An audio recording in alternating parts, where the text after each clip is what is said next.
Muy buenas tardes.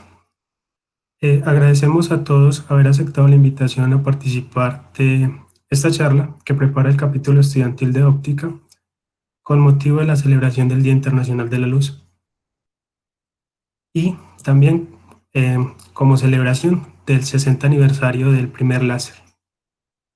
Agradecemos que durante la charla mantengan muteados sus micrófonos. Además, que si se presenta alguna pregunta durante la charla, la escriban en el chat de Google Meet que encuentran en la parte superior derecha de sus pantallas.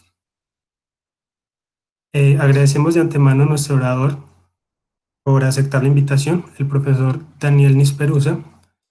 El profesor Daniel Nisperusa es actualmente docente de física en la Universidad Nacional de Colombia, sede de Medellín. El profesor Daniel es físico, magíster en ciencias física y doctor en ciencias física.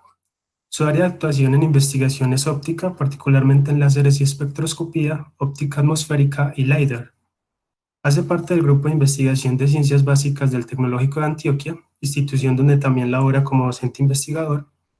El profesor Daniel también cuenta con una gran experiencia en técnicas de sensado remoto aplicados a estudios atmosféricos y hoy nos va a compartir muy amablemente sus conocimientos en esta charla que ha titulado Influencia de la tecnología láser en estudios medioambientales. Agradecemos al profesor de nuevo por aceptar la invitación. Agradecemos de nuevo que mantengan apagados sus micrófonos durante la charla, al igual que preparen sus preguntas en el chat de Google Meet. Y entonces entregamos el espacio al profesor Daniel. Muy buenas tardes a todos. Les agradezco mucho la participación en este espacio. Quiero agradecer también especialmente al capítulo estudiantil de óptica de la Universidad Nacional de Colombia en Medellín. Gracias por esta invitación tan especial que me hacen. A la Universidad Nacional por permitir estos espacios y al Tecnológico de Antioquia también por colaborarme con los espacios y las investigaciones que venimos desarrollando en cuanto a temas atmosféricos se refiere. A todos ustedes les agradezco también la participación y conectarse a través de este medio a escuchar esta charla. Espero sea muy productiva e informática para todos. Me voy a permitir compartirles la pantalla para que todos tengamos una visualización de lo que vamos a hablar.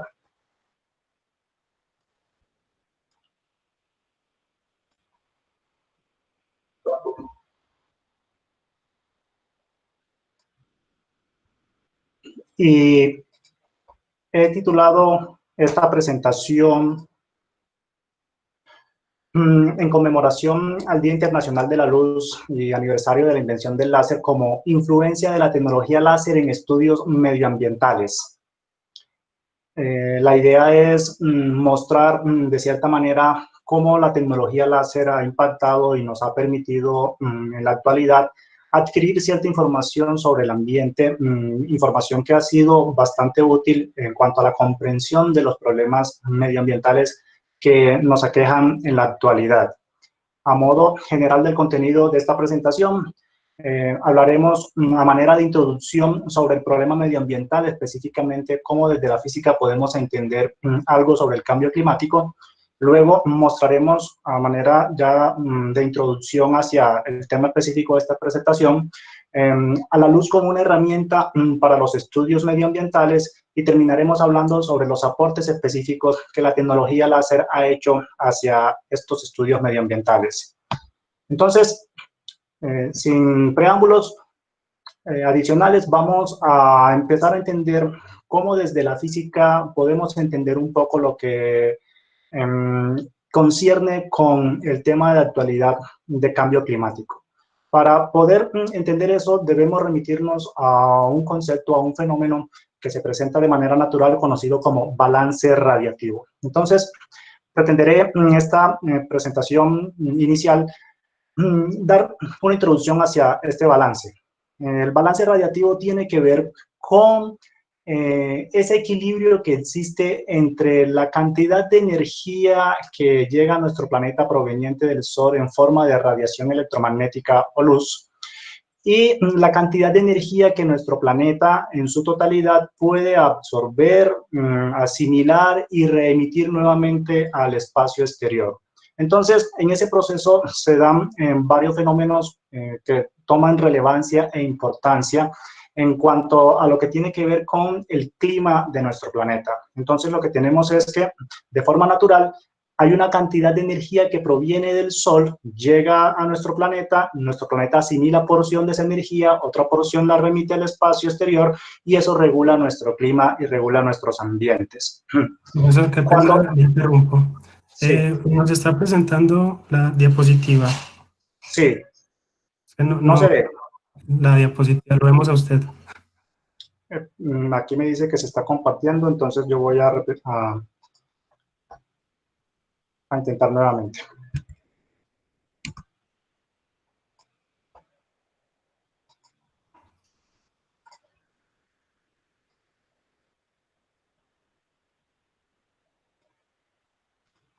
¿Logran ver ahora sí la presentación?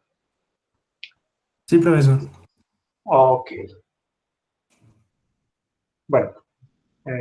Bueno, les comentaba entonces que a manera de introducción íbamos a hablar sobre el problema del cambio climático, la luz como herramienta para los estudios medioambientales y el aporte de la tecnología que la tecnología láser ha hecho hacia estos estudios. Y hacía la introducción sobre lo que se conoce en física como balance radiativo, que repito, tiene que ver con cuánta energía proveniente del Sol en forma de radiación electromagnética logra llegar a nuestro planeta y la manera como nuestro planeta asimila porción de esa energía y la remite nuevamente al espacio exterior. De esta manera se presentan interesantes fenómenos en la interacción luz-materia en este proceso.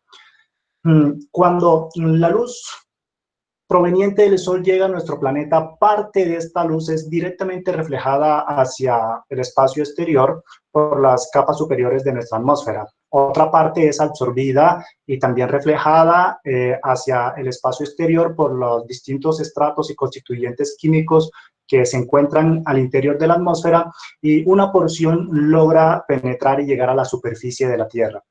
Cuando esta energía llega a la superficie de la Tierra, lo que hace es que empieza a calentar nuestro planeta. La superficie de la Tierra absorbe parte de esta energía, parte la refleja directamente, pero cuando la absorbe, nuestro planeta se comporta como un radiador porque se empieza a calentar. Entonces, reemite nuevamente esta energía en forma de onda larga o en ondas que yacen en la región del espectro infrarrojo, del espectro electromagnético, y esas ondas de infrarrojo, una porción logran atravesar toda la atmósfera y salir nuevamente hacia el espacio exterior, y otra porción es atrapada y vuelta a reemitir a la superficie por los gases que se encuentran suspendidos en nuestra atmósfera. En este proceso que se da continuamente en nuestro planeta, se regula el clima. Entonces, las capas atmosféricas se empiezan a calentar en un proceso conocido como efecto invernadero, cuando absorben parte de la radiación remitida por la superficie de la Tierra y la vuelven a remitir a la superficie del planeta, causando así que se establezca una dinámica en nuestras capas atmosféricas y en nuestros océanos que regulan el clima de nuestro planeta en su totalidad. De forma natural, estos fenómenos suceden, y si la composición química de nuestra atmósfera y la utilización del terreno en su cobertura vegetal y el ambiente natural que existe en los océanos permanece inalterado, entonces existe un balance, es decir, hay un equilibrio energético entre la cantidad de energía que llega del Sol y la cantidad que el planeta logra asimilar y enviar nuevamente a nuestro planeta, y ese equilibrio mantiene las condiciones propicias para que la vida se desarrolle en nuestro planeta. Eso se conoce entonces como el balance radiativo. Si este equilibrio se llega a perder por alguna razón, entonces hablamos de lo que se conoce como forzado radiativo. Ahora, este balance o ese equilibrio se puede romper por dos causas, de dos formas. Se puede perder por un efecto natural o se puede perder por una intervención del ser humano. Y hablaremos entonces de un forzado antropogénico. Como ejemplos de las situaciones que de forma natural podrían causar un rompimiento de ese balance de energía entre el Sol y nuestra Tierra, tenemos, digamos, un evento volcánico de grandes dimensiones. Los volcanes, entonces, pueden hacer erupción y enviar suficiente material hacia la atmósfera, rompiendo el balance de composición química que existe en nuestra atmósfera. Parte de esos constituyentes y de esas partículas que son emitidas a la atmósfera por los volcanes pueden bloquear la radiación proveniente del Sol y se rompe entonces el balance radiativo. Tenemos un forzado natural. Entonces, lo más probable es que si una de estas situaciones llega a suceder, la energía que llegue a la superficie del planeta sea insuficiente para mantener su temperatura y el planeta empiece a enfriarse. Entonces tendremos un forzado que tiende a disminuir la temperatura de nuestro planeta. También puede suceder lo mismo si nos impacta un gran asteroide, de tal manera que la cantidad de partículas y de gases que este asteroide en su impacto emite hacia la atmósfera de nuestro planeta puede cubrir la totalidad de nuestro planeta en su atmósfera alrededor, de tal manera que se bloquea nuevamente la radiación proveniente del Sol y entramos en un forzado natural. Entramos nuevamente a una época donde el planeta se empieza a enfriar, y si la concentración de estas partículas y de estas emisiones suspendidas en la atmósfera es suficientemente alta y perdura lo suficiente en el tiempo, nuestro planeta inclusive podría entrar en una nueva era glacial, es decir, nos podríamos congelar en su totalidad. Pero de manera antrópica también podemos generar un forzado radiativo. Si nosotros cambiamos voluntaria o involuntariamente la composición química de nuestra atmósfera, por ejemplo, ya sea porque en nuestros procesos rutinarios enviamos material de gases de efecto invernadero como el CO2 y como nuestro resultado de los procesos industriales que desarrollamos constantemente, rompemos el equilibrio químico que existe en nuestra atmósfera, entonces es posible que el efecto invernadero se incremente y como resultado entonces tendremos un forzado radiativo que en vez de enfriar nuestro planeta lo caliente. Entonces tendríamos un aumento significativo en la temperatura promedio de nuestro planeta. Si utilizamos mal nuestro terreno y empezamos a deforestar nuestros bosques, entonces la radiación que llega a nuestro planeta también va a ver o a percibir que hay un cambio en la superficie y cada superficie va a interactuar de forma diferente con esa radiación y se rompe también ese balance radiativo. Entonces la deforestación de nuestros bosques también puede inducirnos a un forzado radiativo como tal. Si muere en nuestros océanos, se cambia entonces la dinámica misma del océano y en ese cambio de la dinámica de los océanos también cambia la forma como el agua interactúa con la radiación, entonces también podemos entrar en un forzado radiativo. Entonces son múltiples los factores que pueden causar dicho forzado radiativo o que pueden intervenir y modificar ese balance natural que existe y que permite la vida en nuestro planeta. O sea que vivimos en un balance muy delgado, muy pequeño, que nos permite existir en este hermoso planeta como tal. Respecto al clima, o cómo esto induce a un cambio climático, lo que sucede es que cuando nosotros analizamos la forma como la radiación llega a la superficie de la Tierra, esa radiación va a encontrar diferentes tipos de superficies, va a encontrar cobertura vegetal en los bosques, va a encontrar mucho polvo y arena en las partes desérticas y va a encontrar una gran porción de nuestro planeta que es agua y otra porción que es hielo en los casquetes polares. De tal manera que esa interacción de la luz con todas esas superficies genera una temperatura en la superficie del planeta que no es homogénea sitio a sitio, es decir, la temperatura, digamos, en la superficie del Amazonas va a diferir mucho de la temperatura en el desierto del Sahara, pero esos cambios de temperatura generan calentamientos diferentes en los estratos de atmósfera y eso induce flujos y dinámica atmosférica que regula el transporte de material, de mineral, de nutrientes de un punto a otro de nuestro planeta o entre continentes, generando una dinámica de vida interesante. Lo mismo sucede en los océanos y se generan entonces o se inducen corrientes oceánicas que regulan en realidad el clima de todo nuestro planeta. Nuestro planeta en la tendencia a mantener una temperatura uniforme en toda su superficie, entonces induce flujos de masas de aire en la atmósfera y flujos de masa de agua en los océanos, y hablamos entonces de las corrientes atmosféricas y de las corrientes oceánicas, características o típicas de nuestro planeta, que regulan nuestro clima. Entonces, eso nos permite a nosotros tener zonas cálidas, zonas más frescas, y que cada una de esas zonas juega un papel importante en la dinámica de vida de todo nuestro planeta como tal. Entonces, lo que se ha observado en los últimos años es que hemos nosotros generado un forzado radiativo por efecto de nuestra actividad, por nuestra actividad industrial y por los hábitos de consumo que nosotros hemos adquirido. Y ese cambio en ese balance radiativo nos ha conllevado, estrictamente hablando, hacia un calentamiento de nuestro planeta.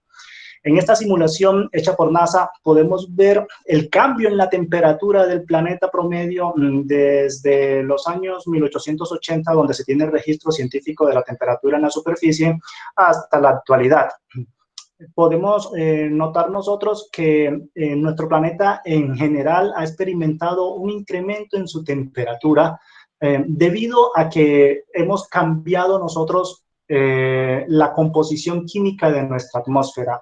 En nuestras actividades hemos enviado gran cantidad de contaminantes y de gases de efecto invernadero a la atmósfera, de tal manera que eso ha cambiado o alterado el efecto invernadero natural existente en nuestro planeta y lo ha incrementado, conllevando así a una fluctuación positiva hacia el incremento de la temperatura en la superficie de nuestro planeta. El gráfico que tenemos a la derecha nos representa a nosotros el cambio en la temperatura en grados centígrados registrado desde los años 1880 hasta la actualidad. Un cambio positivo en la temperatura nos representa entonces un incremento, un calentamiento de la superficie de la Tierra. Un cambio negativo significará un enfriamiento de la misma. Entonces notamos que nuestro planeta oscila de forma natural entre calentarse y enfriarse, pero la tendencia que hemos empezado a observar últimamente es que se ha incrementado esa temperatura en la superficie del planeta. De tal manera que si seguimos con esta tendencia, los efectos van a ser irreversibles y catastróficos para el clima en su totalidad. Los primeros efectos que vamos a empezar a observar son calentamiento de la superficie, los climas se van a volver más cálidos en todo el planeta, luego los polos se empezarán a derretir, se incrementará el nivel de las aguas a nivel mundial en los océanos, pero eso trae como consecuencia un cambio total en la dinámica misma de la atmósfera y en la dinámica de los océanos, es decir, hay un cambio en el clima. Entonces, inicialmente se hablaba sobre un calentamiento global, pero hoy en día se habla como efecto, digamos, en avalancha de todos esos fenómenos o de todos esos procesos, hablamos hoy en día de un cambio climático. Entonces experimentamos o estamos experimentando el inicio de un gran cambio climático que, si no ponemos cuidado a nuestros hábitos de consumo y a nuestras formas en las que convivimos, puede ser catastrófico incluso para nuestra especie. Entonces, teniendo presente este panorama sobre cuál es el problema y desde la física cómo podemos entender un poco el problema de lo que es el cambio climático, miremos en detalle ¿qué sucede con el forzado radiativo? Es decir, ¿cuáles son los agentes que están verdaderamente causando un forzado radiativo? Se pensaba en un principio que el forzado radiativo, el calentamiento de nuestro planeta, se daba por efectos del Sol. Es decir, el Sol estaba cambiando su actividad y nos estaba enviando más energía de la que nuestro planeta típicamente recibe. Y resulta que no, que estudios sistemáticos y bien orientados nos han mostrado que lo que hemos hecho es un cambio en nuestra estructura de la atmósfera y aquí observamos entonces una compilación de dichos resultados. Esta gráfica ha sido tomada del último informe del IPCC, del Panel Intergubernamental para el Cambio Climático, donde notamos en la escala horizontal la variable que nos cuantifica a nosotros el forzado radiativo, en pocas palabras, cuánta energía por unidad de tiempo y por unidad de área llega a la superficie de la Tierra en forma de radiación electromagnética. Un valor positivo significará un calentamiento de nuestro planeta y un valor negativo, un enfriamiento de la superficie de nuestro planeta. En la vertical tenemos los distintos constituyentes atmosféricos que pueden estar causando dicho forzado, dicha variación. Entonces, notamos que existen, por ejemplo, los aerosoles o las partículas que están suspendidas en la atmósfera, su tendencia es hacia un enfriamiento del planeta porque bloquean, como lo dije en el caso de los volcanes, bloquean dicha radiación, causando un enfriamiento o una tendencia hacia el enfriamiento de nuestro planeta, pero claro, eso depende de la composición química también de los aerosoles y alguna pequeña porción de ellos puede causar un calentamiento del planeta, no un enfriamiento. También podemos encontrar, por ejemplo, las estelas emitidas por los aviones que generan un pequeño calentamiento hacia nuestro planeta por su composición química, incrementando el efecto invernadero.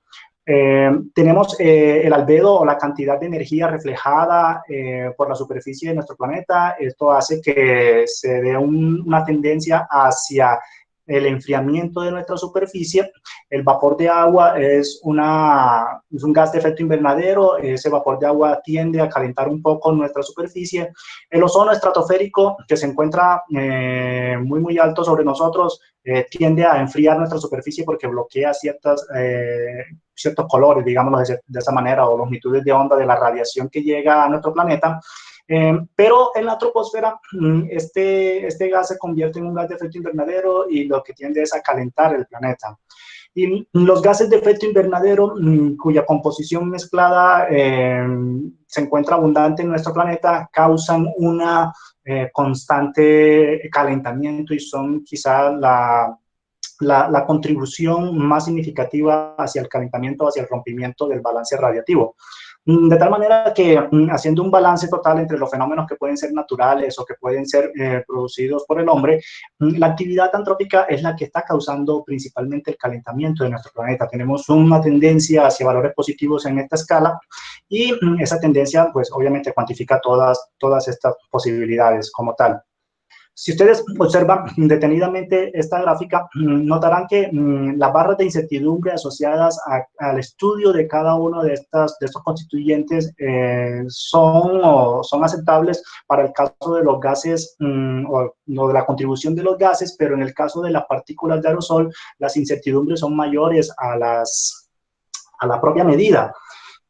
Esto es como si quisiésemos medir una mesa y la mesa de largo nos mide, digamos, 1.5 metros, más o menos 10 metros. Entonces, tenemos un error significativo en esta cuantificación y en esta parte de la contribución del forzado radiativo hay un área bastante amplia por estudiar y es allí donde empieza a tomar importancia la luz y cómo podemos utilizar la luz para tratar de mejorar nuestras medidas y comprensión de este constituyente, de este componente en el balance, en el forzado radiativo, y tratar de mejorar nuestras predicciones y nuestros modelos de cambio climático como tal. Entonces, hablemos sobre cómo la luz puede ser utilizada para hacer los estudios medioambientales. Ya notamos, nos contextualizamos en el hecho de que el clima de nuestro planeta está regido por un balance radiativo, básicamente. De tal manera que si la luz que llega a nuestro planeta es la que nos está permitiendo regir el clima, esa luz también podría, en principio, darnos cuenta sobre la estructura misma y la composición misma de nuestro ambiente y de esa manera tratar de discernir y buscar soluciones o una comprensión más profunda de lo que está sucediendo. Cuando la luz llega a nuestro planeta, o en general, cuando la luz interactúa con la materia, podemos rescatar o destacar dos fenómenos fundamentales que suceden, que son el fenómeno de scattering y el fenómeno de absorción de la luz. Entonces, luz llega proveniente del Sol hacia nuestro planeta y es absorbida una porción. nuestra atmósfera y la superficie de nuestro planeta absorbe esa radiación que se absorbe, esa energía que se pierde, esa energía que no podemos cuantificar, que no podemos medir, pero esa energía que se transforma en otro tipo de energía. Típicamente, esa energía se transforma en energía de vibración y de rotación y de traslación de las moléculas, tanto de la atmósfera como de la superficie de la Tierra, representándonos un calentamiento de dichos cuerpos, o de los cuerpos que estén absorbiendo dicha radiación. Y otra porción de la radiación experimenta el fenómeno de scattering. El scattering lo podemos considerar nosotros como una redistribución espacial de la energía que transporta esa luz debido a la interacción que ha tenido con los diferentes constituyentes de nuestro planeta. Entonces, la energía de la onda electromagnética que proviene se transporta en una cierta dirección, pero cuando interactúa, digamos, con una nube, con una molécula, con una partícula de aerosol o con la superficie de la Tierra, experimenta scattering, es decir, esa energía se redistribuye en todas las direcciones posibles. Entonces, esos dos fenómenos rigen o son los fenómenos predominantes en la interacción de la radiación con la materia.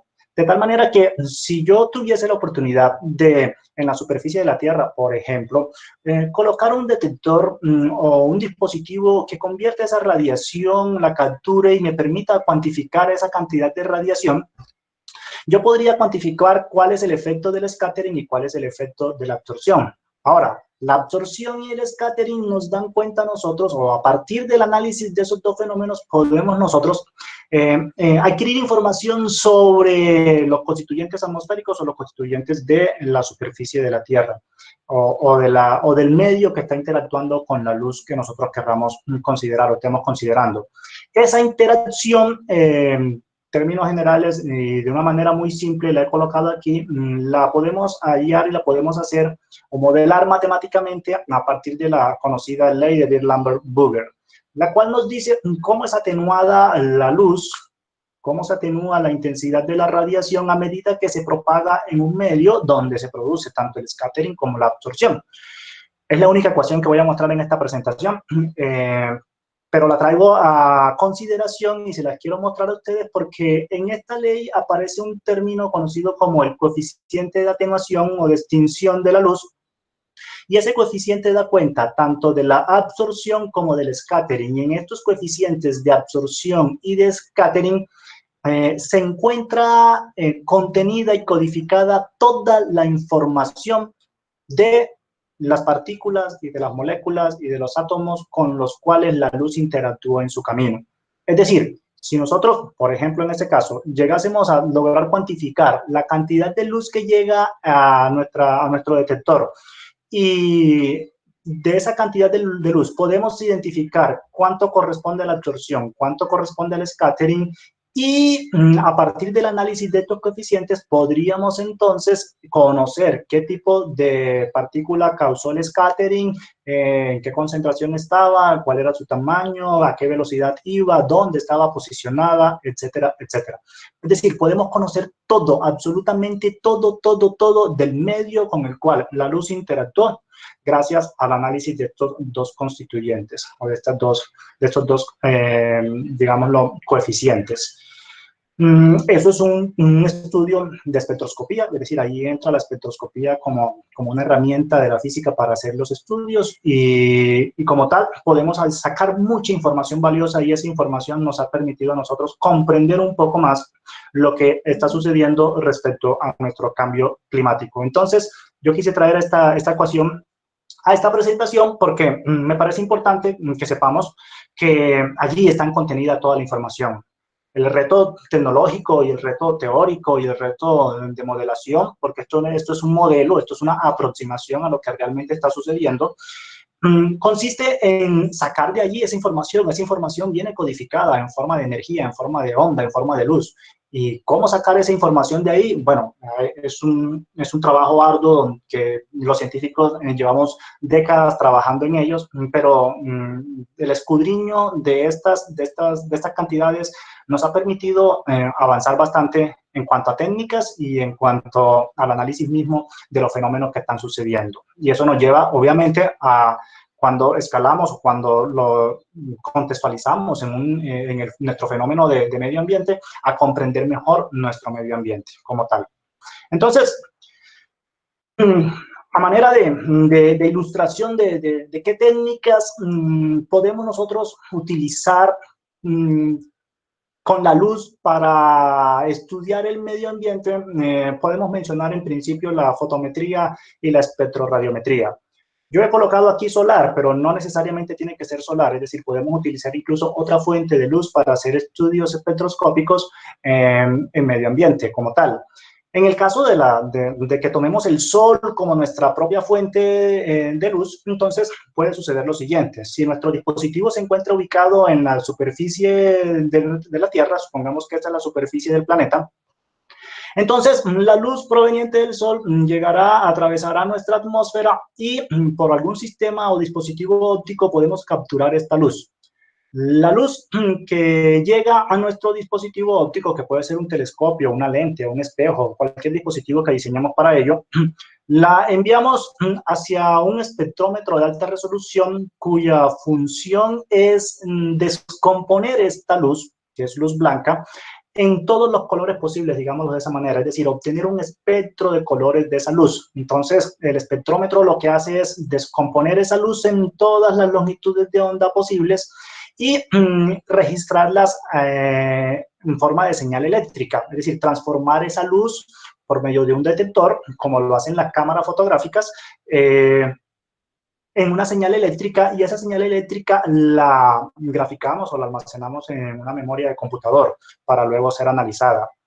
El resultado sería tener un espectro de radiación, ¿cierto?, del Sol, y en ese espectro y en las fluctuaciones que tenga ese espectro estará contenida toda la información del medio con el cual la luz interactuó.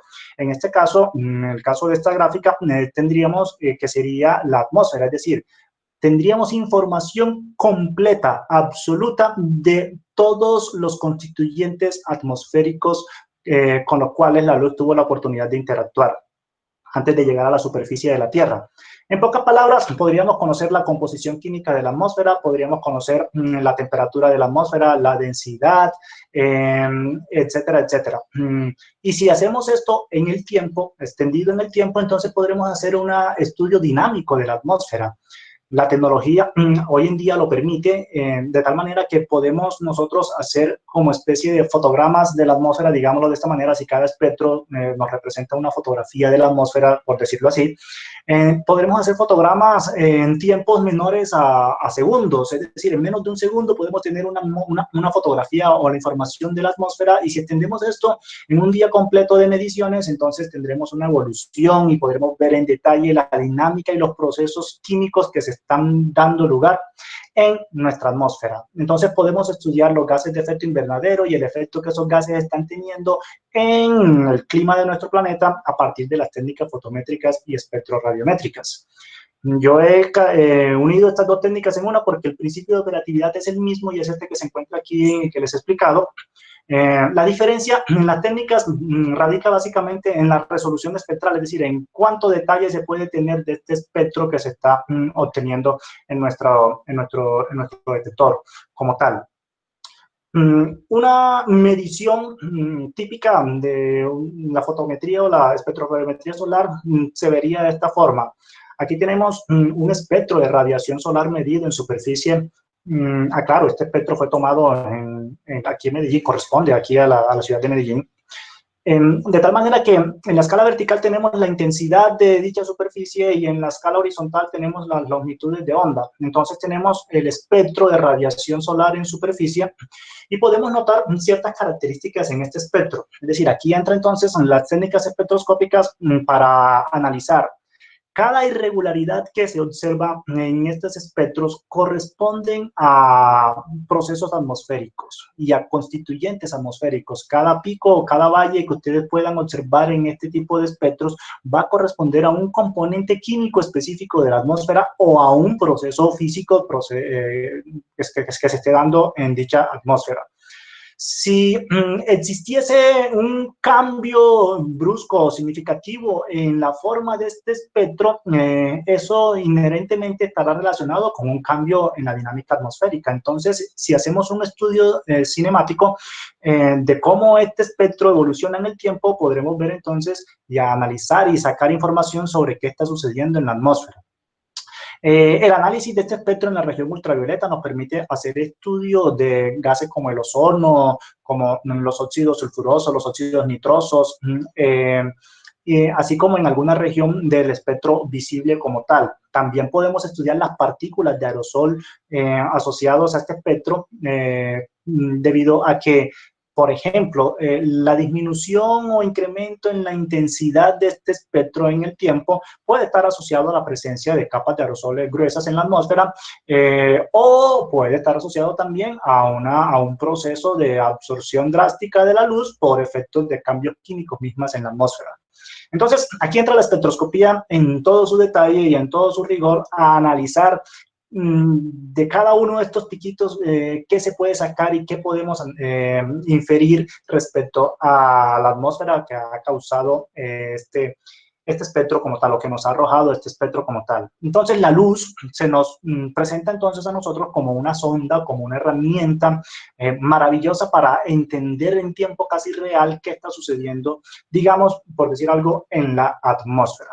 Ahora, lo bonito de las técnicas es que utilizan la luz, tanto la fotometría como la espectrorradiometría, es que estas técnicas también se pueden utilizar en dispositivos aerotransportados. Se pueden colocar en aviones, se pueden colocar en helicópteros o en satélites. Y, por ejemplo, traigo a consideración estas imágenes de satélites de dispositivos similares que han logrado medir y se mide, por ejemplo, la temperatura promedio de nuestra superficie, se mide el transporte de partículas, de aerosoles, se mide el contenido de metano, el contenido de CO2, la reflectividad de la superficie de la Tierra, la cobertura vegetal, y todo lo que ustedes se puedan imaginar en cuanto a composición química y procesos físicos que se den en nuestro planeta, los podemos analizar a partir de estas técnicas de fotometría y espectrorradiometría.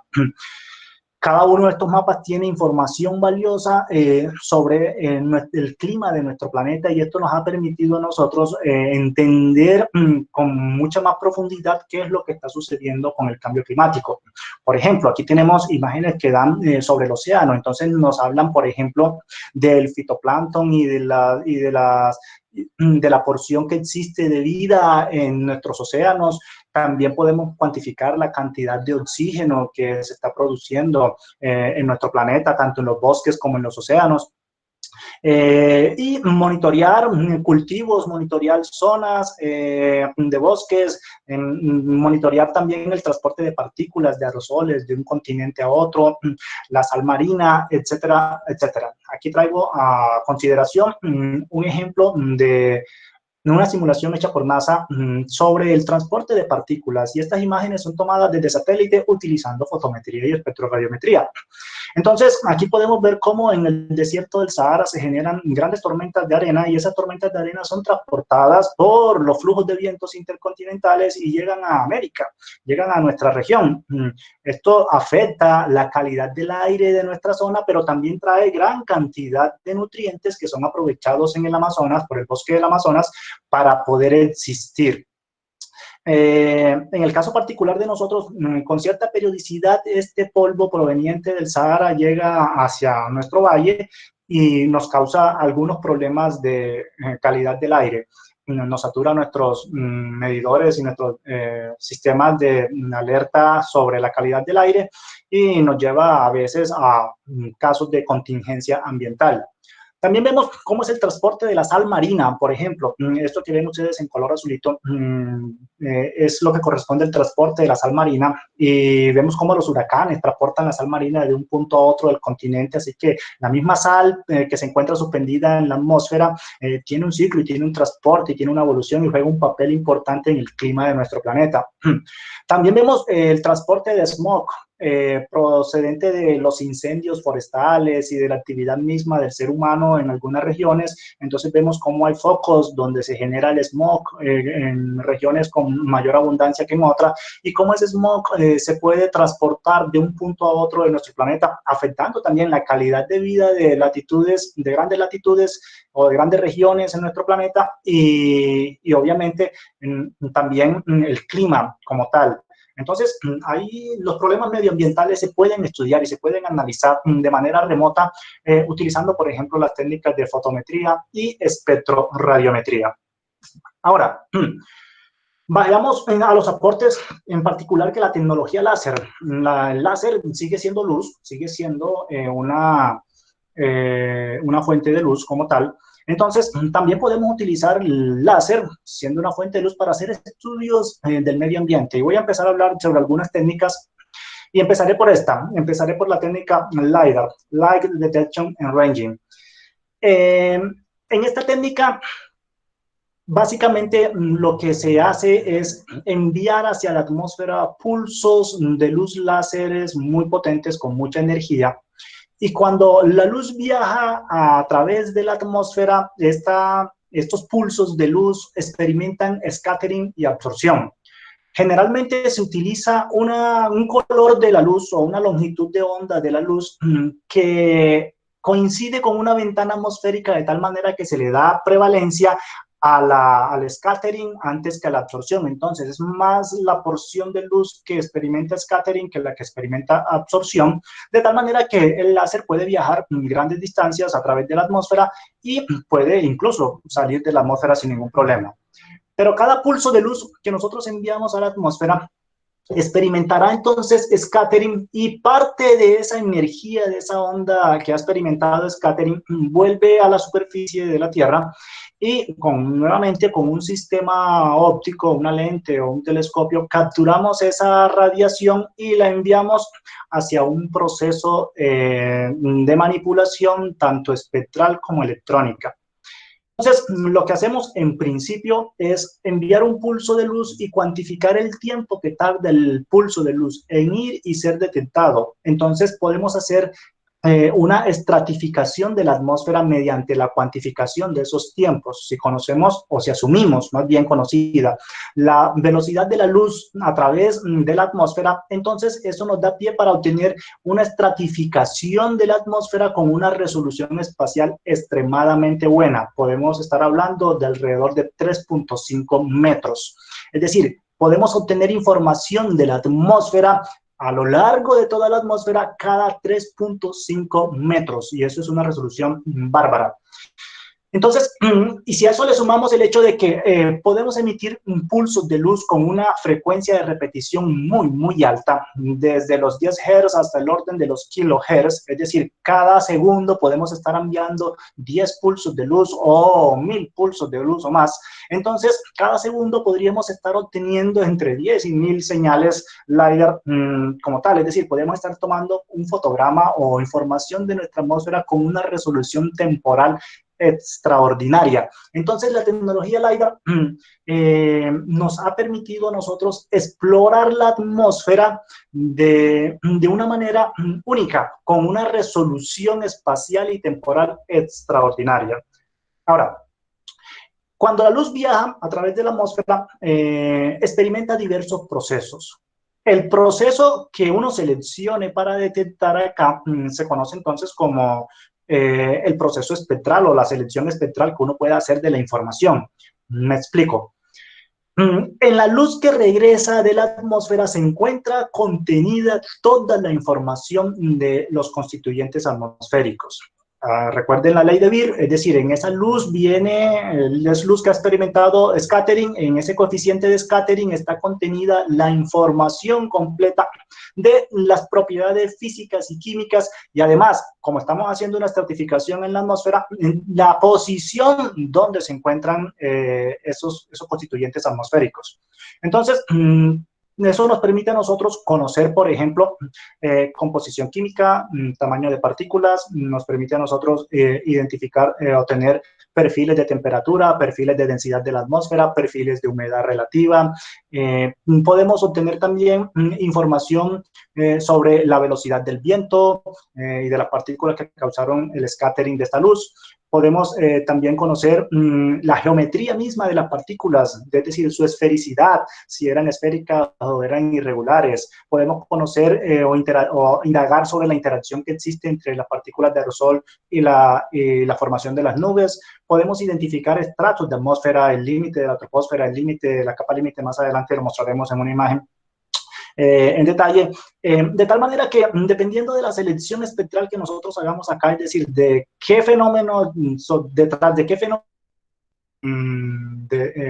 buscando o concentrándonos, tendremos entonces información de la atmósfera y tendremos entonces un tipo de lidar como tal. Luego, esta señal o esta luz se convierte en señal eléctrica y lo que tenemos es un perfil típico de una señal lidar, es decir, un perfil. Y hablamos ya no de una cuantificación digamos, en columna atmosférica total, sino que hablamos de un perfil, porque estamos haciendo una estratificación con resoluciones extraordinarias. Aquí tenemos una fotografía, por ejemplo, de un sistema LiDAR ubicado adyacente a un telescopio astronómico, para hacer correcciones de las imágenes, incluso tiene otras aplicaciones, se pueden hacer correcciones de las imágenes astronómicas obtenidas en superficie si tenemos en cuenta las variaciones y las fluctuaciones de esta señal causadas por la atmósfera como tal. Aquí se vería una señal LiDAR típica.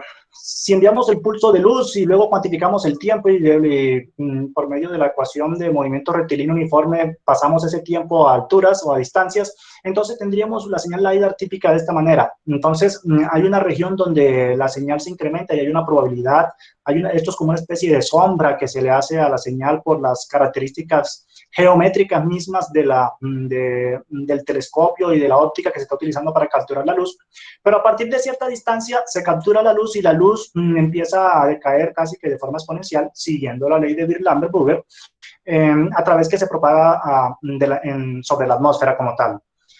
De esta señal conocida como la señal RAW o señal cruda, es muy poca la información que podemos obtener porque esta señal incluye los ruidos electrónicos del sistema y las fluctuaciones de la atmósfera no son muy visibles que digamos en ella. Entonces, esa señal se debe procesar de cierta manera para amplificar estas irregularidades debidas solo a la atmósfera. Entonces, luego de filtrar los ruidos y quitar los ruidos de nuestra señal, podemos quedarnos entonces con lo que es la contribución a la atmósfera. Entonces, tenemos una señal que está lista para darnos información sobre los constituyentes atmosféricos. Entonces, por ejemplo, aquí tenemos una señal y vemos una caída abrupta de la señal de manera repentina en pocos metros. Entonces, esa caída abrupta está asociada con un cambio en la densidad en la atmósfera, es decir, la luz viene viajando en una atmósfera densa y de repente pasa hacia una atmósfera menos densa o con concentración de menos partículas y eso nos lleva a nosotros a un decaimiento en la señal.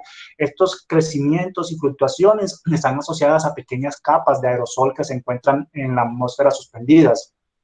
Y cada irregularidad, nuevamente, así como lo vimos en el espectro del caso de la fotometría y de la espectroradiometría, cada irregularidad en esta señal está asociada a un fenómeno atmosférico, a la presencia o no de partículas, a la absorción o no de la luz, etcétera, etcétera. Entonces, del análisis espectroscópico que se haga de esta señal, nosotros podemos obtener información detallada sobre la atmósfera.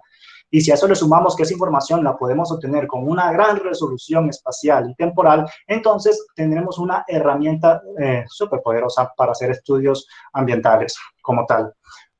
Aquí muestro un ejemplo de cómo se vería una señal LiDAR o muchas señales LiDAR procesadas en un día. Entonces tenemos casi que un día completo de mediciones aquí en medidas LiDAR. Aquí lo que se tiene es en la escala de la vertical, la altura hasta los 5.000 metros, la altura en metros, y en la horizontal tenemos lo que es la hora del día, es decir, las medidas aquí se iniciaron un poco antes de las 8 de la mañana y se terminaron casi a las 6 de la tarde, como tal. Este quiebre que se observa aquí es un quiebre que se hizo a mediodía en la medida para evitar saturaciones en el sistema porque la luz solar entraba directo al telescopio y nos dañaba las mediciones y nos podía causar daños en el equipo como tal. Pero lo interesante es que estas señales para el coeficiente de scattering en la ley de Beer-Lambert-Burger, el beta que vimos en la ley de Beer-Lambert-Burger, y los colores nos representan la intensidad de ese coeficiente. Me explico. Los colores azules y violetas significan o nos representan a nosotros regiones del espacio, de la atmósfera, donde no hay una concentración significativa de partículas, mientras que los colores rojos nos muestran a nosotros una alta concentración de partículas. En la escala intermedia, pues tendremos los colores verdes, azul agua marina y amarillos y cosas por el estilo. En blanco aparece la presencia de las nubes. Entonces, en esta falsa escala de color, nosotros representamos un conjunto de muchísimas medidas LIDAR en un solo día, es decir, estas medidas, este tipo de medidas lo podemos representar en una falsa escala de color y obtener información, por ejemplo, sobre la capa límite atmosférica, es decir, esa zona o ese volumen de atmósfera en el cual los contaminantes tienden a distribuirse a lo largo del día y cómo evoluciona dicha capa límite. Nótese que esa altura fluctúa minuto a minuto en la atmósfera es un ambiente bastante cambiante, entonces esas fluctuaciones se pueden estudiar dentro de la atmósfera utilizando un sistema LiDAR. Entonces, esta herramienta es genial y espectacular para eso. Dentro de la capa límite, incluso a simple vista, podemos observar otras capas, es decir, no están discriminadas en esta diapositiva, pero se pueden observar otras capas, es decir, dentro de la misma capa límite se pueden observar regiones con alta densidad de partículas. En general, aquí hay partículas y contaminantes y todo, y regiones donde hay menos contaminantes. Ahora, pasamos a una región del espacio donde hay menos partículas suspendidas en ella, pero aún así podemos hacer una estratificación de ellas y ver esas partículas, podemos analizar su procedencia. Por ejemplo, estas partículas que se encuentran a una altura de alrededor de 3.000 metros sobre la superficie del suelo, posiblemente puedan pertenecer a transporte intercontinental de partículas o partículas que vienen desde otras zonas del planeta como tal, por el transporte de vientos. Y estas generalmente son producidas localmente. Esta medida, claro, ha sido tomada entre los años 2013 y 2016 aquí en la ciudad de Medellín, en un sistema LiDAR que se logró construir en la universidad, en el laboratorio de láseres y espectroscopía óptica de la sede de Medellín en Volador. Aquí esta información se obtuvo por primera vez para esta región gracias a la implementación de esta técnica LiDAR. También podemos ver y analizar en detalle el fenómeno de interacción de los aerosoles con las nubes y qué pasa con la presencia de nubes en nuestro valle y qué influencia tiene estas nubes en la evolución misma y en la dinámica misma de la atmósfera como tal. Entonces, estas técnicas nos permiten a nosotros conocer, porque de aquí, esto es simplemente como el abrebocas de la medición, esto nos indica y nos dice a nosotros, bueno, hay partículas y ahora podemos entrar a analizar esas partículas, y a ver de qué son, de qué están constituidas, de qué forma están, cuánto tiempo permanecieron suspendidas en la atmósfera, fueron o no producidas localmente, se trajeron o no hacia nuestra región. Y si fue así, ¿de dónde vinieron? Y todo ese análisis se puede utilizar a partir de las técnicas LiDAR y las técnicas fotométricas. Una ventaja de las técnicas LiDAR, así como las técnicas fotométricas, es su versatilidad tecnológica a la hora de implementarlas tanto en plataformas ancladas en superficie como en plataformas aerotransportadas, como por ejemplo en los satélites. Hay muchos satélites que poseen sistemas LiDAR, entre ellos el más comúnmente utilizado por todos en el mundo es el satélite Calypso de la NASA, que pasa justo por aquí sobre nosotros cada 14 días, cada 16 días, perdón, sobre el Valle de Aburrá, y va haciendo un análisis, envía luz láser desde el satélite hasta la superficie de la Tierra y la luz que experimenta scattering y la detecta y la procesa tal cual como se procesa, como les he mostrado anteriormente, o se analiza de esa manera. La ventaja de este sistema es que como está orbitando alrededor del planeta en una órbita polar, entonces nos permite hacer un estimativo del contenido de aerosoles y de contaminantes totales en la atmósfera, y eso nos ha permitido identificar y entender de manera un poquito más detallada el proceso de transporte de partículas. Por ejemplo, en la animación estamos viendo mediciones hechas por el sistema LiDAR de la NASA y vemos cómo el transporte de aerosoles se da desde el África, ¿cierto?, hacia América, y eso se da frecuentemente, repetitivamente. Entonces podemos analizar y podemos estudiar. Aquí vemos en la animación que se generan tormentas de arena en el África, y esas tormentas, por la dinámica misma de la atmósfera, son llevadas hacia América, trayendo nutrientes hacia el Amazonas, y ese contenido de esas partículas se puede estudiar con el sistema LiDAR. Con el sistema LiDAR nosotros podemos analizar, aquí en detalle, aquí tenemos una medida de ese sistema de NASA posicionado en el satélite. Podemos analizar en detalle las capas de aerosoles. La escala de color sigue siendo la misma que les hablé ahorita. Los azules representan ausencia de partículas, los amarillos de aerosoles y los blancos nos están representando las nubes.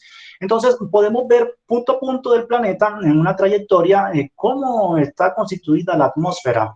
Adicionalmente, este sistema tiene la capacidad de analizar una propiedad que tiene la luz, que es la polarización, el estado de polarización de la luz. Entonces, del análisis del estado de polarización de la luz que ha experimentado scattering, se puede sacar información sobre el tamaño de las partículas y sobre la geometría misma de las partículas, permitiendo hacer una caracterización del tipo de partículas que está causando este scattering, o que nos está dando como resultado estas mediciones. Entonces, este sistema nos permite conocer si hay polvo, si es smog, si es sal marina, si es aerosol urbano, si es, no sé, otro tipo de aerosoles, y todo eso lo podemos conocer utilizando la técnica LiDAR. O sea que el láser nos permite a nosotros, la utilización del láser nos ha permitido sondear y escudriñar en detalle, tanto espacial como temporal, la dinámica misma de las partículas que están suspendidas en la atmósfera. Y tiene una versatilidad porque podemos estudiar nuestra atmósfera tanto desde el espacio exterior como desde la superficie. Así que tenemos una maravillosa observación de nuestro planeta. Recuerden que todo esto va en procura de entender y de saber específicamente cuál es el proceso que estos aerosoles están causando, o el efecto neto que estos aerosoles causan en el cambio climático, en el forzado radiativo, que en pocas palabras se constituye en nuestro principal problema ambiental. Todo esto nos ayuda a conocer la dinámica misma de la atmósfera y la composición físico-química de ella. Y eso está involucrado, obviamente, con el cambio y el forzado radiativo y en el cambio climático. Ahora, los láseres no solo se pueden utilizar, porque he hablado solo de la atmósfera, ustedes dirán, pero es el ambiente, listo. Sí, se puede utilizar para hacer estudios también de los océanos, por ejemplo, de las aguas.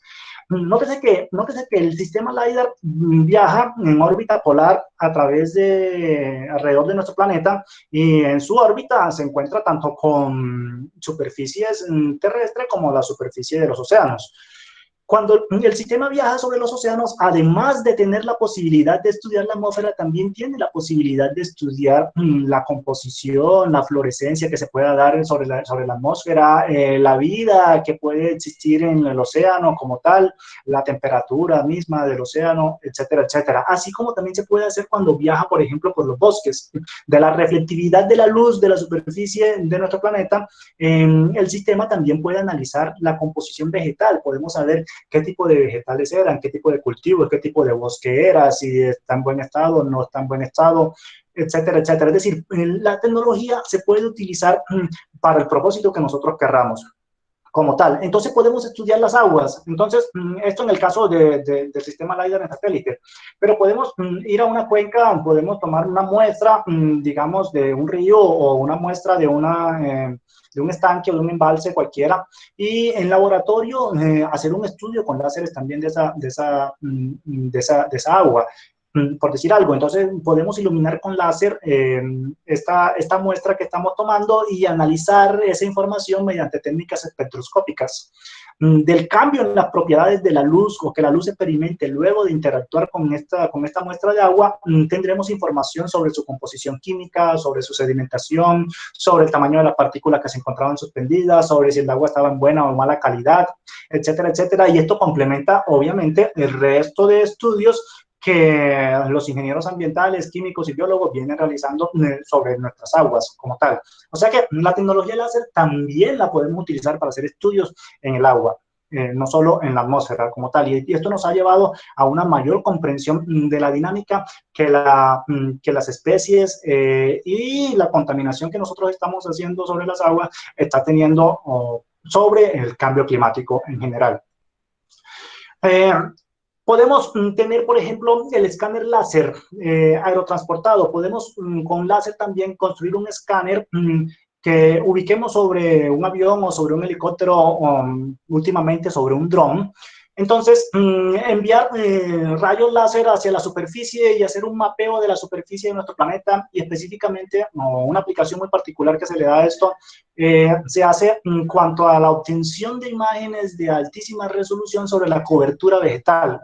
Entonces, nótese aquí en esta fotografía que tenemos de un escáner láser aerotransportado, vemos cómo se identifican distintos colores y cada color está asociado a un proceso químico y a un proceso físico que caracteriza el tipo de vegetación. Entonces, podemos hacer un estudio sobre la vegetación existente en una cierta región sin necesidad de entrar directamente al campo y entrar a tomar muestras de las plantas o de las hojas y hacer el estudio.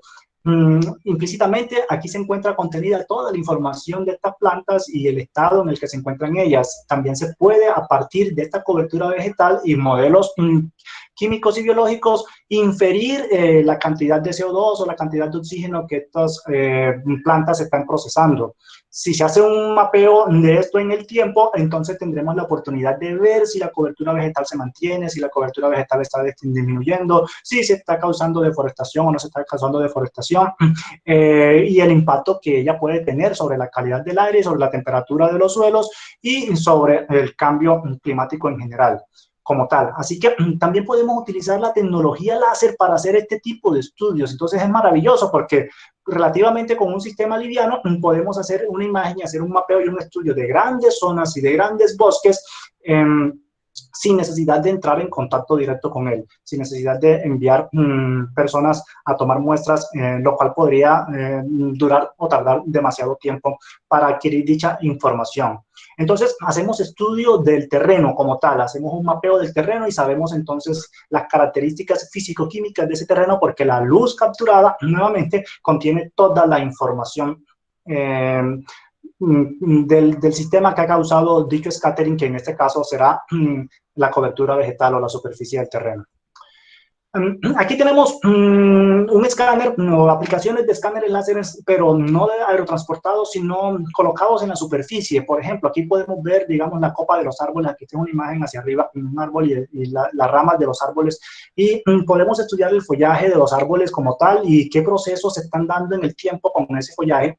El cambio de colores en la escala de colores que tengamos acá nos representará cambios perdón, en la composición química y en los procesos físico-químicos que se estén dando en la misma planta como tal, y nos puede dar si la planta está saludable o no está saludable, o si estos efectos pueden ser por cambios de estaciones, es decir, el mismo clima está cambiando y ver qué efectos tienen. Aquí vemos la imagen o el panorama de un bosque. Estas imágenes fueron tomadas en el Amazonas, y vemos cómo también el cambio de color nos puede dar cuenta sobre la actividad misma que el bosque está teniendo en la producción de oxígeno o en el consumo de CO2 o producción de CO2 como tal. Entonces, cada color, cada píxel de estas imágenes tiene información sobre la salud misma del bosque. Entonces, podemos estudiar la salud del bosque utilizando láseres. Es decir, podemos, sin necesidad de estar constantemente ahí, podemos instalar nuestro escáner láser y remotamente controlarlo y obtener la información de ese escáner y analizar los bosques de manera remota en tiempo casi real. También podemos estudiar, una aplicación que se le da a los escáneres láser en superficie, es estudiar los posibles deslizamientos de tierra. Esta aplicación nace, o más bien no se hacía directamente sobre aplicaciones ambientales, sino que se hacía sobre aplicaciones mineras. En las minas se monitorea con mucho cuidado las paredes de las minas y de los acantilados que se están generando en la extracción de los minerales como tal, para evitar catástrofes a la hora de extraer los minerales, siempre y cuando se tenga presente que que pues no se desea que exista un deslizamiento de tierra como tal. Entonces se monitorean las paredes y se monitorean las cavernas de las minas con un láser o con un escáner láser constantemente, y se analizan los cambios sutiles, micrométricos. Son cambios tan pequeñitos en el movimiento de las rocas que nos permiten anticipar con cierto tiempo si puede o no puede suceder un deslizamiento. Entonces, aquí se observa cómo la posición de un escáner láser nos da cuenta de un deslizamiento de tierra como tal en la ladera de una montaña. Eso en nuestra región sería muy útil porque nosotros vivimos en región de montaña, y en esta región de montaña se suelen dar deslizamientos de forma periódica como tal. Entonces, esto nos puede ayudar también a hacer estudios medioambientales y hacer, digamos, prevención de desastres, y adquirir de pronto una política de alerta bastante eficiente si utilizamos bien la tecnología de escáner láser. Entonces, el láser también nos da información sobre estas cosas. Entonces, nótese, chicos, cómo el láser ha tenido un gran impacto en todo. Les quería comentar eso. Muchísimas gracias. Quedo atento a cualquier pregunta que tengan. Les agradezco mucho toda su atención. Entonces vemos cómo el láser ha tenido gran impacto en los estudios ambientales en pleno siglo XXI, desde el siglo XX hasta la actualidad. Profesor, muchísimas gracias por esta presentación tan clara, tan interesante y amena, que estoy seguro que nuestros más de 70 asistentes disfrutaron. A continuación en el chat les vamos a enviar una encuesta para que la llenen las personas que están interesadas en conservar la presentación grabada. Y a continuación también vamos a compartirle al profesor las dudas que surgieron a lo largo de la charla. Claro. Él nos dé respuesta.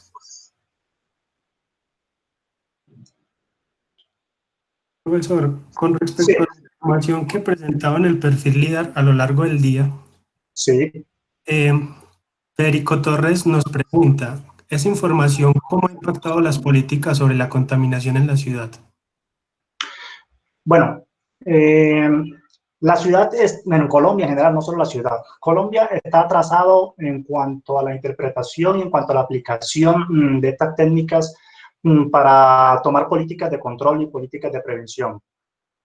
Se tiene en la ciudad, la universidad tiene equipos para hacer ese tipo de mediciones.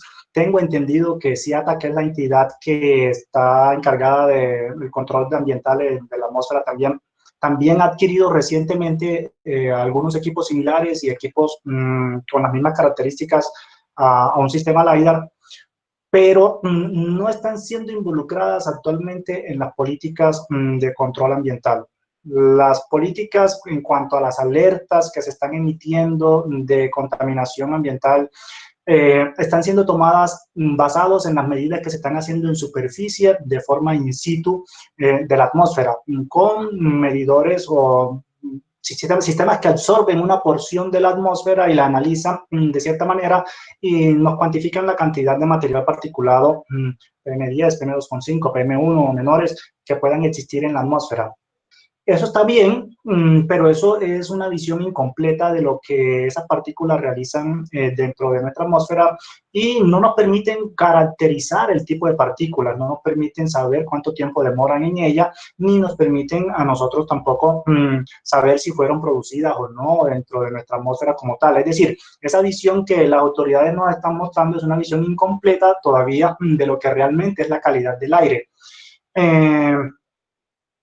Falta fundamentación. La mayoría de nuestros ingenieros en las universidades sale sin conocer este tipo de tecnologías. Hablo específicamente de los ingenieros ambientales, que son, digo yo, los llamados a atender este tipo de situaciones. Salen con un desconocimiento absoluto casi de este tipo de tecnologías. y son muy pocas las personas que realmente han tenido acceso y contacto con este tipo de información. Por lo tanto, en Colombia en general hay escasez de científicos que se hayan involucrado en este tipo de actividades para dar a conocer o dar una interpretación real sobre qué está sucediendo en nuestras atmósferas. Medellín es la ciudad con más avance tecnológico al respecto, pero le hace falta demasiado, y ese tipo de información actualmente no está siendo involucrada ni en el diagnóstico ni en las políticas de prevención como tal. Entonces, las autoridades se están quedando un poco cortas en cuanto a eso, como tal. Profesor, creo que respondió un poquito a la siguiente pregunta. Sí. Francisco Danilo Londoño nos pregunta que nos ha mostrado una gran cantidad de información que puede obtenerse a partir de la prevalencia de las mediciones de scattering. Pero ¿cómo puede cambiar esa información si se diera prevalencia a la absorción? ¿Qué tipo de información se podría obtener o perder?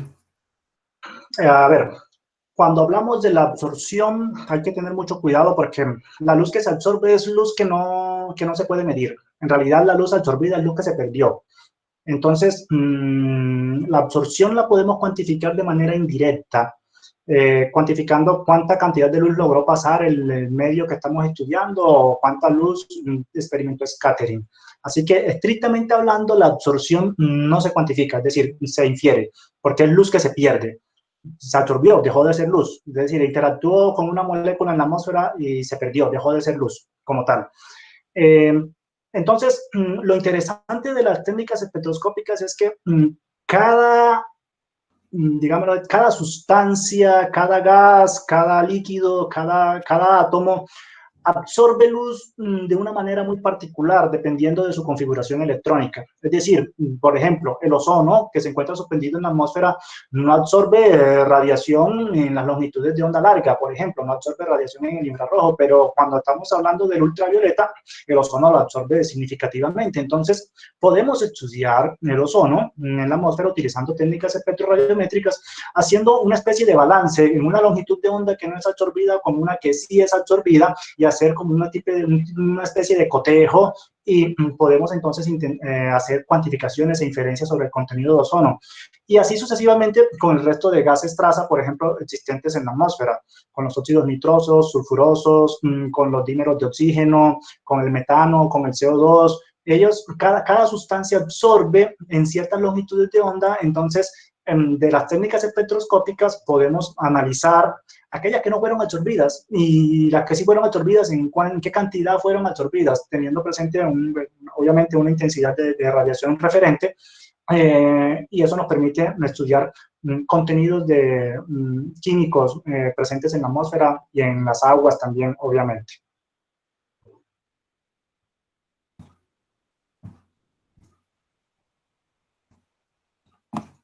Profesor, con respecto a los instrumentos, Sí. ¿qué tipo de láser se usa y por qué? Nos pregunta Federico Torres. Bueno, depende de la aplicación. Si lo que quieres hacer es una aplicación en laboratorio, depende de lo que tú quieras, detrás de qué sustancia estás estudiando. Por ejemplo, para estudios ambientales, digamos, para estudios de calidad del aire, se utilizan mucho láseres del tipo neodimio YAG. Por sus características, que son las siguientes: es un láser muy compacto, es un láser de estado sólido muy compacto, que emite pulsos de radiación muy potentes, sin que esa potencia llegue a dañar o a modificar la química misma de la atmósfera como tal. Eso garantiza que la luz viajará en la atmósfera grandes distancias sin ser atenuada drásticamente. Y también tiene la versatilidad de que se puede doblar la frecuencia de dichos láseres y obtener radiación desde el infrarrojo hasta el ultravioleta. Entonces podemos tener, digamos que en un mismo láser, tres láseres, por decir algo, uno que emite en el infrarrojo, en el visible y en el ultravioleta. Y tendremos entonces la posibilidad de estudiar distintos componentes químicos y distintos tamaños de partículas en ese mismo láser o en ese mismo sistema. Entonces, los láseres de estado sólido de alta potencia tienen mucha versatilidad y mucha aplicabilidad a la hora de hacer estudios en la atmósfera. Pero si lo que queremos hacer son estudios en laboratorio, tomamos una muestra de agua, por ejemplo, o una muestra de gas y la queremos analizar en laboratorio, bueno, depende entonces, hay que hacer un estudio de qué tipo de gas se conoce o no, para ver qué tipo de láser es el más conveniente, porque si estoy detrás de una cuantificación de coeficientes de absorción, necesito una longitud de onda del láser que sea absorbida por ese gas. Entonces, ahí entran en juego los gases de argón, los gases de helio-neón, los láseres de CO2 o los láseres hexímeros y cosas por el estilo. Ya depende de la aplicación en particular que se tenga. Los típicamente utilizados en aplicaciones atmosféricas son los láseres de neodimio y YAG, porque, repito, son compactos, es decir, se pueden llevar y transportar fácilmente. Segundo, emiten radiación con mucha energía. Y tercero, nos emiten en varias longitudes de onda que nos permite hacer un estudio más completo sobre la atmósfera. Profesor, en ese mismo orden de los instrumentos, Camilo Montoya Ángel nos pregunta, ¿qué porción de las irregularidades en las medidas puede deberse a los instrumentos de medición y no a los componentes de la atmósfera? Una porción muy baja en realidad. Cuando uno configura o diseña ese tipo de experimentos o de equipos, los diseña precisamente para garantizar una maximización en lo que se conoce como la señal ruido, la porción de señal ruido.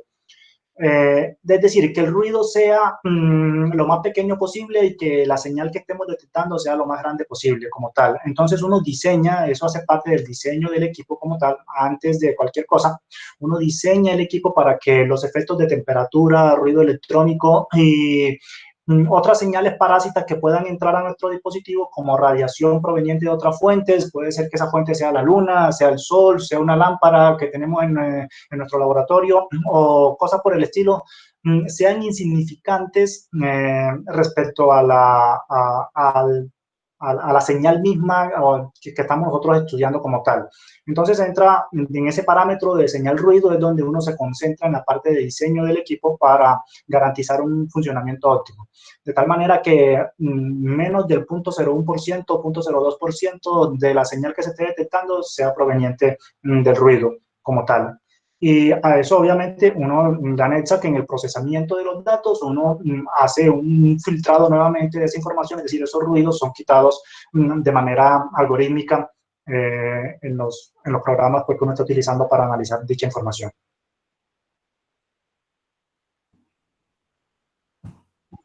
Profesor, Santiago nos pregunta, cuando nos habla de escaneo en los bosques, ¿las imágenes y los colores se obtienen a partir de un modelo de profundidades o cómo se generan estas imágenes? ¿O Sí, qué tipo de sí, sí. luz se está usando para lograr esas imágenes a color? Perdón, ¿me repiten lo último? ¿O qué tipo de luz se está usando para lograr esas imágenes a color? Bueno, no, esos son imágenes a falso color. Todas esas imágenes en los escáneres son a falso color, porque el láser emite solo longitud de onda en una luz en una sola longitud de onda, o en una longitud de onda, una banda muy estrecha de longitudes de onda en realidad. Generalmente los láseres que se utilizan para eso son láseres en el visible y en el infrarrojo. A menos que estemos en búsqueda del fenómeno de fluorescencia y entonces utilicemos láseres en el ultravioleta. Pero cuando utilizamos láseres en el infrarrojo, la radiación que se nos refleja, es decir, que nos llega, nos puede llegar también en la misma longitud de onda o en longitudes de onda del infrarrojo, y las imágenes entonces las hacemos en cuanto a la intensidad. Dependiendo de la intensidad de la radiación que nos esté llegando, le asociamos una falsa escala de color. Así como en la señal LiDAR. La señal LiDAR, esa escala de colores que le mostré, es una falsa escala de color, porque es para la intensidad de la luz que se ha dispersado como tal, o que ha sufrido el scattering como tal. Entonces, esas escalas de colores son falsas, solo que cada intensidad está asociada a un proceso, o se puede asociar a un proceso físico-químico del medio que nosotros estemos estudiando.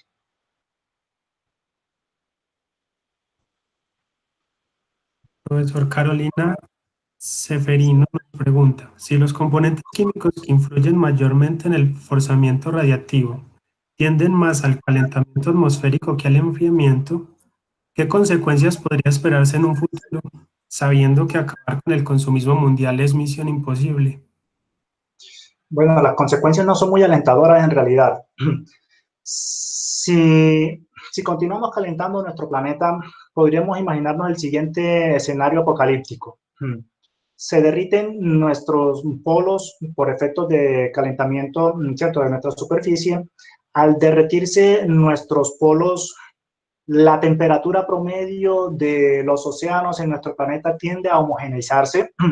Actualmente los polos cumplen una función muy importante, y es que mantienen un gradiente de temperaturas en los océanos, y ese gradiente de temperaturas induce el movimiento mismo de las masas de agua que regulan nuestro clima.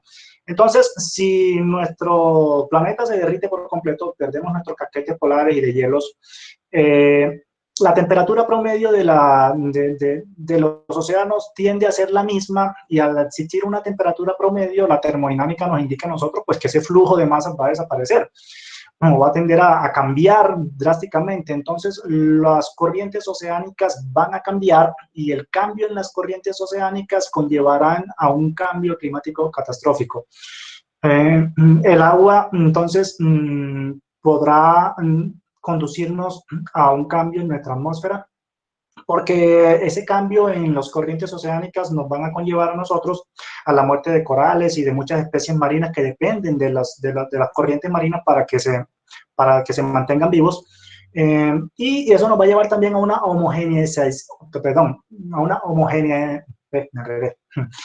a tener una temperatura homogénea en todo el planeta. De tal manera que si tenemos una temperatura homogénea en el planeta, también la circulación de los vientos va a cambiar. La circulación atmosférica va a cambiar. ¿De qué manera? Predecible, no se sabe como tal, pero un cambio a gran escala en la circulación de los vientos también llevará posiblemente a un cambio significativo en el transporte de humedad, y el transporte de humedad es el que nos regula que existan regiones desérticas o regiones boscosas en el planeta. Entonces es posible que si hay una región boscosa y el transporte de humedad se le disminuye o cambia, porque el cambio en flujo atmosférico ha variado, entonces esa región boscosa puede pasar a ser una región desértica, y es posible que las regiones que sean desérticas pasen a ser una región boscosa con el tiempo. De tal manera que esto nos trae una catástrofe grandísima, y el planeta como tal cambia. Al cambiar esos climas, a cambiar los ambientes, no solo hay una problemática en cuanto a la temperatura y el flujo de masas de aire y de agua, sino que también eso propicia la propagación de enfermedades endémicas que típicamente pertenecían a una región, y al cambiar la temperatura y los flujos de vientos y de aguas en el planeta, también entonces esas enfermedades se pueden propagar a otras regiones. Entonces hay un efecto en la salud de las poblaciones. Todo eso conlleva también a un desplazamiento de las poblaciones, y el problema geopolítico y económico que se nos aproxima también es serio, bastante complicado, porque muchas naciones verán desplazamientos o experimentarán desplazamientos de sus poblaciones más ribereñas a los océanos, y esas poblaciones no tendrán otro camino más que irse a las ciudades, y las ciudades van a estar sobrepobladas. Y si a eso le sumamos la pérdida de la biodiversidad por cambios en el clima como tal, entonces los recursos van a disminuir, y eso nos van a traer problemas, y nos va a conllevar a conflictos políticos entre las naciones e internos, civiles, entre los mismos habitantes, por causa de los recursos como tal. Entonces el panorama es bastante apocalíptico.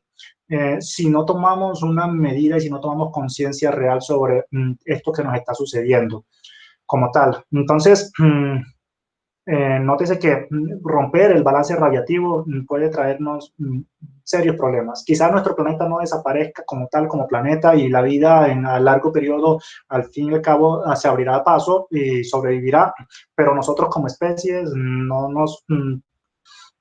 creo que nos adaptemos significativamente rápido para afrontar ese tipo de cambios tan drásticos.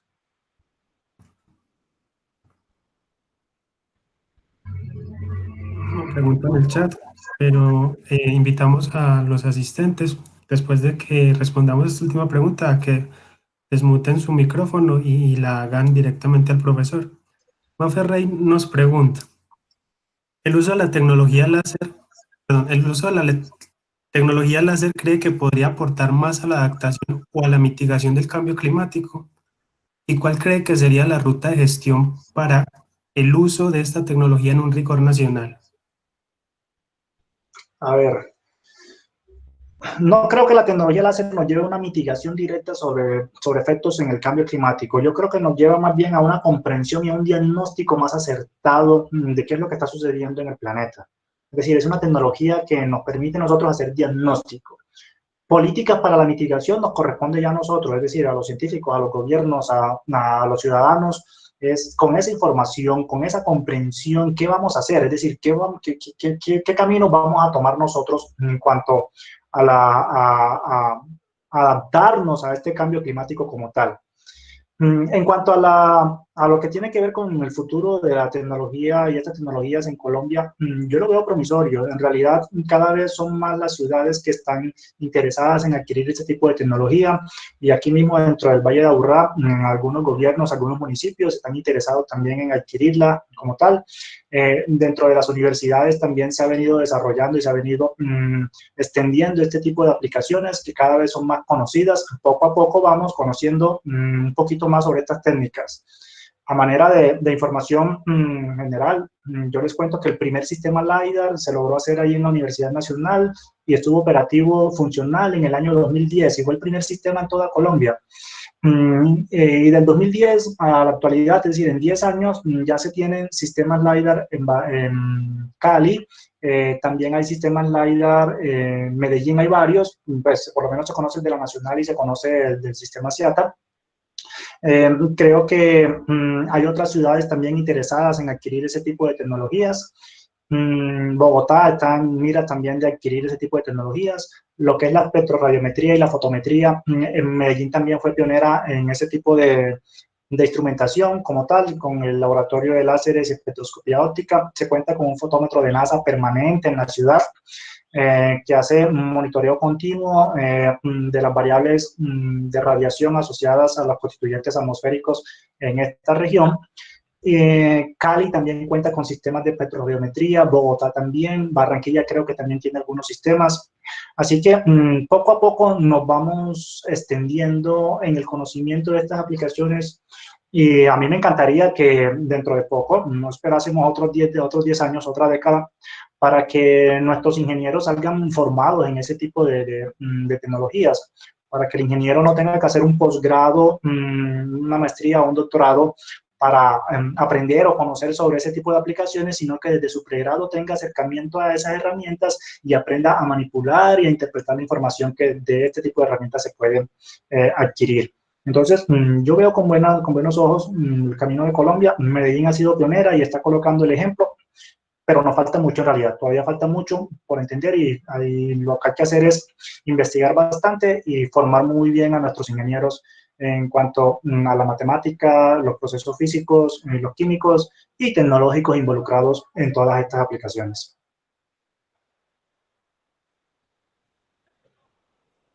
Invitamos, si alguno tiene alguna pregunta, a dirigirse al profesor.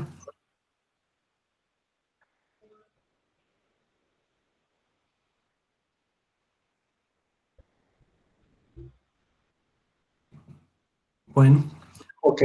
profesor, le agradecemos muchísimo que haya aceptado la invitación.